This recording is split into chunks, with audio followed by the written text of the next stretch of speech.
Guys, ito nga pala yung yung riser ng pressurization sa stair. Ito yung may wire na siya. Ito yung pinipingan namin nakaraan. Siya, yan. Piping na siya papunta doon sa DDC. Itong DDC na to. Yan, sa blower na yan, may DDC yan. Ito DDC. Guys, meron na siyang wire galing dun sa riser pataas. Ito yung wire niya. Ito yung TF na 1.25. Tapos yung DDC namin na hindi pa naka-terminate. Ito yung supply ng DDC naka 24 volts step down galing dun sa kabila. Mag 220 siya, tapos paba siya ng 24 volts.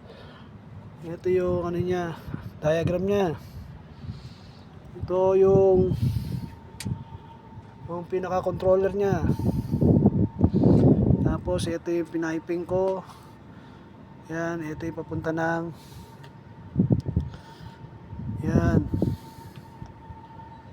yan yung piniping ko. Yan, may laman na lahat yan. Terminator lang ang kulang kasi ito, yan pa, punta rito. Makuha ng supply dito kay controller sa 220. Ito yung galing dun sa DDC. Makuha ng 220 rito. Tapos bababa ni ng 24 volts. Yan. Ayun Tapos ito may supply na rin. Kaso wala pa yung line side, load side pa lang, yung sa amin pa lang. Yung sa motor, ito na yung sa motor, kulang pa, yun pa yung sa motor. Yan na yun, sa motor, tsaka yung dalawa, 6 lead. Hindi pa na-terminate. Yan. Tapos meron ng supply doon. May supply na siya. Yan. Ito yung Y delta. May delta siya na 6 lead. Galing na dun sa sa motor, mga guys. Ito PB01. Ito yung supply namin. Papunta dyan sa controller na yan. Tapos ito yung blower. Yan ang blower.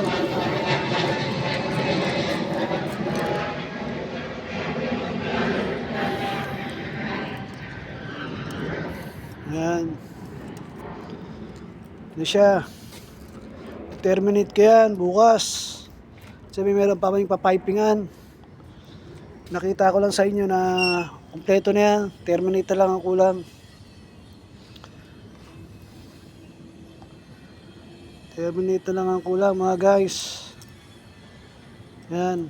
Ito yung full box ako dyan kasi naka-riser yan. Yan. Umama doon sa pinaka-duct namin.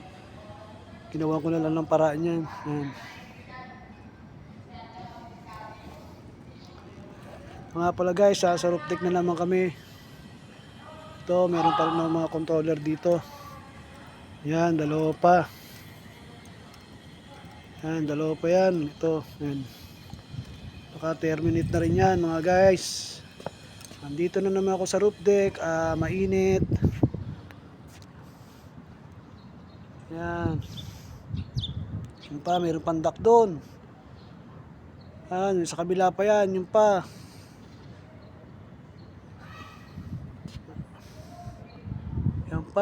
Yan pa yan. Meron pa kami diyang mga gagawin. Gusto. Yan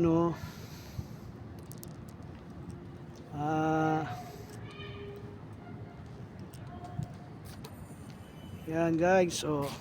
Tignan nyo guys yung mga pinaipingan ko.